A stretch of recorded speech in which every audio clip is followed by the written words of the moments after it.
অপরাধ ট্রাইব্যুনাল আজকে একটি উল্লেখযোগ্য মামলার গুরুত্বপূর্ণ মামলার রায় ঘোষণা করেছেন। এই মামলাটি ছিল সাবেক প্রধানমন্ত্রী শেখ হাসিনা, সাবেক স্বরাষ্ট্রমন্ত্রী আসাদুজ্জামান খান কামাল এবং সাবেক পুলিশ প্রধান চৌধুরী আব্দুল্লাহ আল মামুনের বিরুদ্ধে 2024 সালে জুলাই অভ্যুত্থানের সময়ে সংগঠিত বাংলাদেশে যে মানবতা বিরোধী অপরাধ সেটার দায়ে তাদের বিরুদ্ধে এই মামলাটি দায়ের করা হয়েছিল। তাদের বিরুদ্ধে এই মামলার বিচার কার্য চলাকালীন সময়ে মোট 5টি অভিযোগ গঠন করা হয়েছিল। আজকে চূড়ান্ত রায়ের পর্বে এসে আদালত এই 5টি চার্জকে 2টি চার্জে রূপান্তর করেছেন এবং প্রত্যেক চার্জের মধ্যে 3টি করে কাউন্ট দিয়ে 6টি কাউন্ট তৈরি করে আলাদাভাবে আজকে বিচারের রায় ঘোষণা করেছেন। প্রথম চার্জে আসামি শেখ হাসিনাকে দোষী সাব্যস্ত করে আমৃত্যু কারাদণ্ড দেওয়া হয়েছে।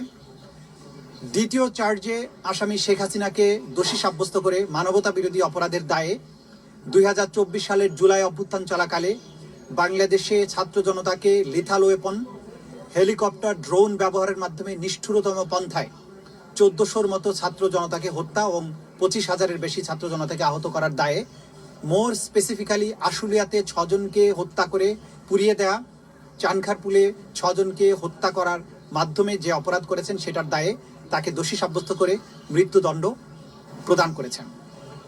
অপর আসামি আসাদুজ্জামান খান কামালকে 2টো কাউন্টেই দোষী সাব্যস্ত করে তাকে মৃত্যুদণ্ড প্রদান করেছেন। আসামি চৌধুরী আব্দুল্লাহ আল মামুন সাহেবকে সবগুলো কাউন্টেই দোষী সাব্যস্ত করা হলেও তিনি যেহেতু রাজসাক্ষী হিসেবে আদালতে মামলার ভেতরের সবচাইতে গুরুত্বপূর্ণ ইভেন্টগুলো সাক্ষী হিসাবে আদালতের সামনে তুলে ধরেছেন, আদালতকে সত্য উদ্ঘাটনে সাহায্য করেছেন, সেই জন্য তার ব্যাপারে আদালত লিনিয়েন্ট ভিউ নিয়ে তাকে 5 বছরের কারাদণ্ড দিয়েছেন, যদিও তাকে সকল কাউন্টেই দোষী সাব্যস্ত করা হয়েছে। আমরা আজকে প্রসিকিউশনের পক্ষ থেকে আমাদের অনুভূতি হচ্ছে অবিমিশ্র।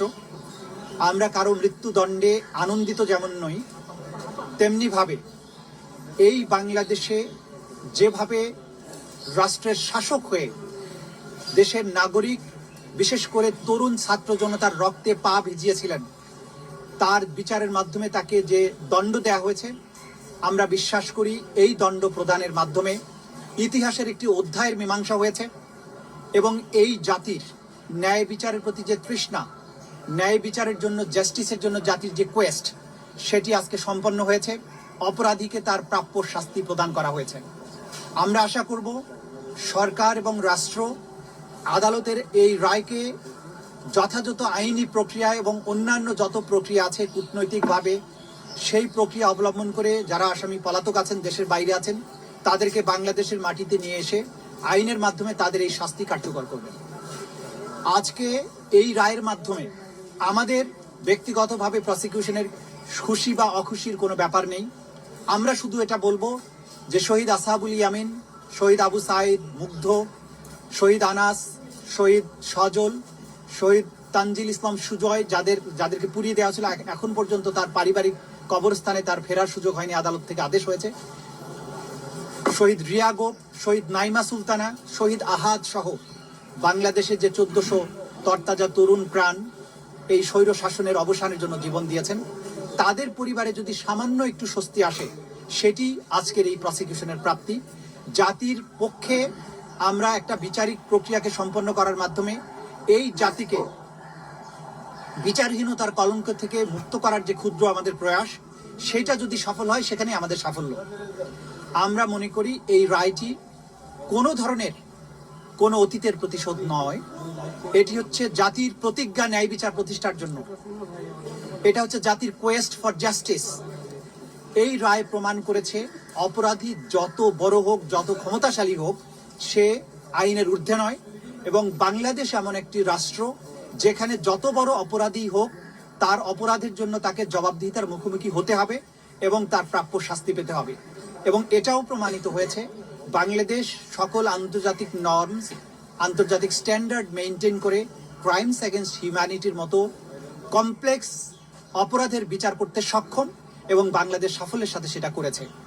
আমরা এটাও একই সাথে বলতে চাই যে কোয়ালিটি অফ এভিডেন্স এখানে দেখানো হয়েছে, যে ধরনের সাক্ষ্য প্রমাণ এই আদালতে উপস্থাপিত হয়েছে, বিশ্বের যে কোনো আদালতের স্ট্যান্ডার্ডে এই সাক্ষ্য প্রমাণগুলো উতরে যাবে এবং পৃথিবীর যে কোনো আদালতে এই সাক্ষ্য প্রমাণ উপস্থাপন করা হলে আজকে যেসব আসামিকে শাস্তি প্রদান করা হয়েছে তারা প্রত্যেকেই একই শাস্তি প্রাপ্ত হবে।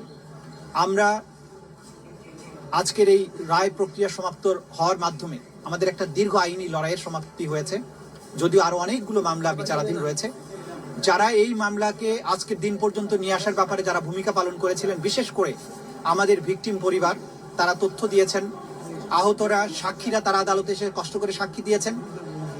প্রসিকিউশনের বিজ্ঞ প্রসিকিউটররা যারা আমাকে এই মামলা পরিচালনায় সাহায্য করেছেন, তদন্ত সংস্থা যারা বাংলাদেশের 56,000 বর্গ মাইলের বিভিন্ন জায়গা থেকে এভিডেন্সগুলো কালেক্ট করেছেন, বাংলাদেশের আপামর জনগণ যারা এই বিচারের জন্য প্রসিকিউশন টিমকে সমর্থন জুগিয়েছেন, সাক্ষ্য প্রমাণ আমাদেরকে সংগ্রহ করার ব্যাপারে সাহায্য করেছেন, সকলের প্রতি প্রসিকিউশনের পক্ষ থেকে আমরা গভীর কৃতজ্ঞতা জানাচ্ছি। সবশেষে শহীদ পরিবার, যাদের ক্ষতি কোনো কিছু দিয়ে পূরণ হবে না, তাদের সামনে অন্তত একটা ন্যায় বিচারের দৃষ্টান্ত স্থাপন করতে পেরেছি। এই জন্য তাদের প্রতি কৃতজ্ঞতা জানিয়ে আপনাদের সবাইকে ধন্যবাদ দিয়ে আমার কথা শেষ করছি। আদালত যেটা বলেছেন যে অপরাধী বা সাজাপ্রাপ্ত আসামি শেখ হাসিনা এবং আসাদুজ্জামান খান কামালের যত সম্পদ বাংলাদেশে আছে সকল সম্পদকে বাজেয়াপ্ত করে রাষ্ট্রের অনুকূলে ন্যস্ত করা হবে এবং সেখান থেকে রাষ্ট্র সকল শহীদ পরিবারকে যথোপযুক্ত ক্ষতিপূরণ প্রদান করবেন, সকল আহত পরিবারকে যথোপযুক্ত ক্ষতিপূরণ প্রদান করবেন। এটা হচ্ছে ক্ষতিপূরণের ব্যাপারে আদেশ। আর একটা অবজারভেশন তারা দিয়েছেন যে আওয়ামী লীগ এবং 14 দলীয় জোট, যুবলীগ, তাদের ব্যাপারে তারা যে একটা সন্ত্রাসী বা ক্রিমিনাল অর্গানাইজেশন, এইটা প্রসিকিউশনের পক্ষ থেকে সাবমিশন ছিল। আদালত বলেছেন এইটি যেহেতু আজকের এই মামলার বিচার্য বিষয় নয়, সেই ব্যাপারে তারা কোনো অবজারভেশন দেয়া থেকে বিরত থাকছেন। অর্থাৎ তাদের ব্যাপারে প্রসিকিউশনের যে আলাদা তদন্ত চলমান আছে দল হিসেবে একটা সংগঠনের ব্যাপারে, যে তারা সত্যিকার অর্থে অপরাধী সংগঠন কিনা, সেটি একটি আলাদা মামলায় বিচার্য বিষয় হতে পারে। এই মামলাতে যেহেতু কোনো দল পক্ষ নয় বা আসামি হিসেবে সম্পৃক্ত করা হয়নি, সেই ব্যাপারে আদালত দলীয়ভাবে কারো বিরুদ্ধে কোনো অবজারভেশন দেয়া থেকে বিরত থেকেছে।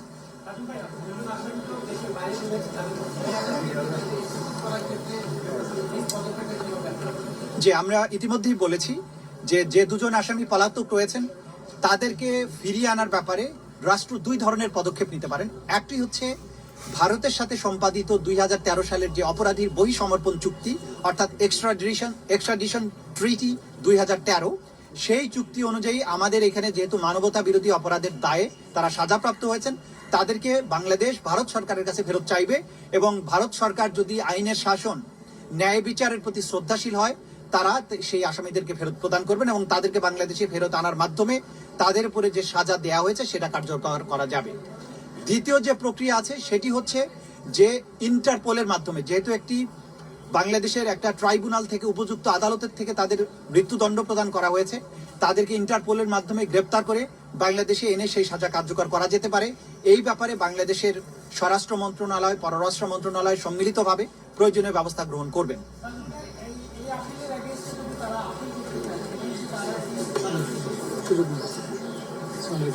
যে কোনো আদালতের আদেশের বিরুদ্ধে যদি আপিল করতে হয়, যেমন আমাদের এই মামলায় এই সাজার বিরুদ্ধে 30 দিনের মধ্যে আসামিরা চাইলে সুপ্রিম কোর্টে আপিল দায়ের করতে পারবেন, কিন্তু সেই আপিল দায়ের করতে হলে পলাতকরা কেউ করতে পারবেন না, কারণ পলাতক ব্যক্তির আইনগত কোনো অধিকার থাকে না।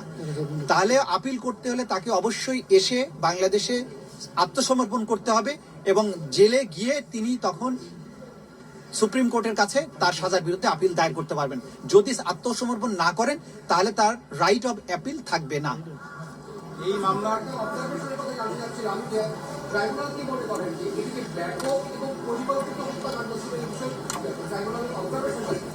দেখুন, আমরা বারবারই বলেছি এবং আদালত এটা কিন্তু বারবার পরিষ্কার করেছেন যে ক্রাইমস এগেইনস্ট হিউম্যানিটি, অর্থাৎ মানবতার বিরুদ্ধে অপরাধ হতে হলে তাকে দুটো শর্ত পূরণ করতে হবে। যে অ্যাটাক বা আক্রমণের মাধ্যমে মানুষ যে হত্যা হয়েছে, সেই অ্যাটাকটা হতে হবে ওয়াইড স্প্রেড অথবা সিস্টেম্যাটিক। আদালত এখানে তার ফাইন্ডিং দিয়ে বলেছেন জুলাই আগস্ট 2024-এ বাংলাদেশের ছাত্র জনতার উপরে যে অ্যাটাকটা করা হয়েছিল, সেই অ্যাটাকটা হয়েছিল নিরস্ত্র সিভিলিয়ানদের উপরে, নাম্বার 1। নাম্বার 2, এটা ছিল ওয়াইড স্প্রেড, ব্যাপক মাত্রায় আক্রমণ, কারণ বাংলাদেশের almost every part of the country এই অ্যাটাকটা পরিচালিত হয়েছে। দ্বিতীয়ত যেটা তারা বলেছেন যে ওয়াইড স্প্রেড হওয়ার পাশাপাশি এই অ্যাটাকটা ছিল সিস্টেম্যাটিক, কারণ রাষ্ট্রের টপ র্যাঙ্কিং থেকে একদম কমান্ড এসে নিম্ন স্তর পর্যন্ত কমান্ড পৌঁছেছে এবং রাষ্ট্র সম্পূর্ণভাবে সম্পৃক্ত হয়ে এই অপরাধটা করেছে, সিস্টেম্যাটিক। এবং এইটা তারা করেছেন তাদের সম্পূর্ণ জ্ঞানত, তারা জেনে বুঝে এটা করেছেন। বাংলাদেশে কোথায় কত লোক মারা গেছে, কি আক্রমণ হচ্ছে, কি অস্ত্র ব্যবহার হচ্ছে, সব সম্পর্কে এই অপরাধীরা যারা সাজাপ্রাপ্ত হয়েছেন তারা প্রত্যেকে জ্ঞাত থেকে, তাদের নলেজের মধ্যে থেকেও তারা এই অপরাধ সংগঠন করেছেন। সুতরাং ওয়াইড স্প্রেড, সিস্টেম্যাটিক এবং উইথ দি নলেজ, এই সবগুলো শর্ত এই অপরাধের মধ্যে এই শর্তগুলো পূরণ হয়েছে বলেই এটা ক্রাইমস এগেনস্ট হিউম্যানিটি হিসেবে বিবেচ্য হয়েছে এবং সেই ক্রাইমস এগেনস্ট হিউম্যানিটির দায়েই তাদেরকে এই শাস্তিটা দেওয়া হয়েছে। একটা বিষয় সেটা হলো যে এই বিচারের ক্ষেত্রে বিভিন্ন সময়ে আসামিদের সরাসরি তারা না থাকলেও বলার চেষ্টা করেছেন বিচারের অস্বচ্ছতা এবং তারা রাজনৈতিক প্রতিহিংসার শিকার, বিশেষ করে আপনারা যারা এখানে আছেন বিগত অপরপক্ষে ছিলেন। হলো এই বিচার চলার সময় বা বিচার কার্যের সময় আপনারা কোনোভাবে হুমকি ধমকি থ্রেট এই ধরনের মুখোমুখি হয়েছেন কিনা কোনো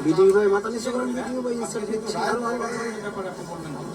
দেখুন, ইতিমধ্যে কিন্তু আদালত তার অবজারভেশনে বলেছেন যে এই আসামিরা বিচার চলমান থাকা অবস্থায় মামলার সাক্ষী, বিচারক এবং ট্রাইব্যুনালের সাথে সংশ্লিষ্টদেরকে হত্যা করার, তাদের বাড়িঘর জ্বালিয়ে দেওয়ার হুমকি দিয়েছিলেন এবং সেই দায়ে কিন্তু আসামি শেখ হাসিনার 6 মাসের কারাদণ্ড হয়েছে। সুতরাং এটা প্রমাণিত আদালতের মাধ্যমে যে তারা হুমকি ধামকি দিয়েছিলেন। কিন্তু বাংলাদেশের জনগণ, এই প্রশাসন, এই বিচারের সাথে সম্পৃক্ত কেউই এই হুমকিতে ভয় পাননি। তারা তাদের প্রতি আইন সম্মত উপায়ে যে দায়িত্ব অর্পিত হয়েছিল তারা সেটা পালন করেছেন এবং তার প্রতিফলন আজকের রায়। এই বিচার সম্পূর্ণ স্বচ্ছভাবে পরিচালিত হয়েছে। কোনো কর্নার থেকে, ইভেন স্টেট ডিফেন্স লয়ার থেকেও এই বিচারের স্বচ্ছতা নিয়ে, এই বিচারে কোনো ইনজাস্টিস হয়েছে, কোনো জায়গায় মিথ্যা সাক্ষ্য দেওয়া আছে, এই অভিযোগ কেউ কখনো করেনি, করতে পারবেও না। গোটা দুনিয়ার সামনে এই বিচার হয়েছে, আপনারা সাক্ষী ছিলেন, আমরা কখনো কখনো এগুলো লাইভ টেলিকাস্ট করেছি। পৃথিবীর সবার কাছে আমাদের ওপেন চ্যালেঞ্জ, এই বিচার প্রক্রিয়া স্বচ্ছ ছিল, নিরপেক্ষ ছিল, প্রত্যেকেই আইন অনুযায়ী কাজ করেছেন এবং এইখানে যে কোয়ালিটির এভিডেন্স দাখিল করা হয়েছে, আমরা আবারও চ্যালেঞ্জ করছি, দুনিয়ার যে প্রান্তে খুশি সেখানে যান, যে কোনো আদালতে এই এভিডেন্স দিয়ে হাজির করেন, এই অপরাধীদের একই ধরনের শাস্তি হবে বলে আমরা বিশ্বাস করি। মাননীয় চিফ প্রসিকিউটর, একটি প্রশ্ন, আজকে যে রায়টি হলো, এই রায়টি জুলাই আগস্টের অন্য যে মামলাগুলো সেগুলোর ক্ষেত্রে রেফারেন্স হিসেবে বিচারকে ত্বরান্বিত করবে কিনা, সহযোগী হবে কিনা? ডেফিনেটলি যে এই ক্রাইমস এগেনস্ট হিউম্যানিটিতে টপ কমান্ডারদের দায় যেখানে প্রমাণিত হয়েছে, সেটি পরবর্তীতে নিচের টায়ারের যে সমস্ত কমান্ডাররা আছেন বা ব্যক্তিরা যারা ক্রাইমস এগেনস্ট হিউম্যানিটির সাথে সম্পৃক্ত, তাদের অপরাধ প্রমাণের ক্ষেত্রে ডেফিনেটলি একটা জুডিশিয়াল ডিসিশন হিসেবে এই রায়টি কাজ করবে এবং সেটা যথা নিয়মে যতটুকু প্রয়োগযোগ্য হবে সেভাবেই প্রয়োগযোগ্য হবে। তবে প্রত্যেকটি মামলায় প্রত্যেকটি আসামির বিরুদ্ধে এভিডেন্সগুলো স্বতন্ত্রভাবেই দেয়া হবে এবং প্রত্যেক আসামিকে তার নির্দোষিতা প্রমাণের যথোপযুক্ত সুযোগ দেওয়া হবে। তিনি চাইলে তার নির্দোষিতা প্রমাণের জন্য তার ডিফেন্স উইটনেসকে আনতে পারবেন, ডিফেন্স ডকুমেন্ট প্রডিউস করতে পারবেন। এই রায় একটা নজির হিসাবে কাজ করবে, কিন্তু প্রত্যেকটি আসামি বা প্রত্যেকটি মামলার বিচার স্বতন্ত্রভাবেই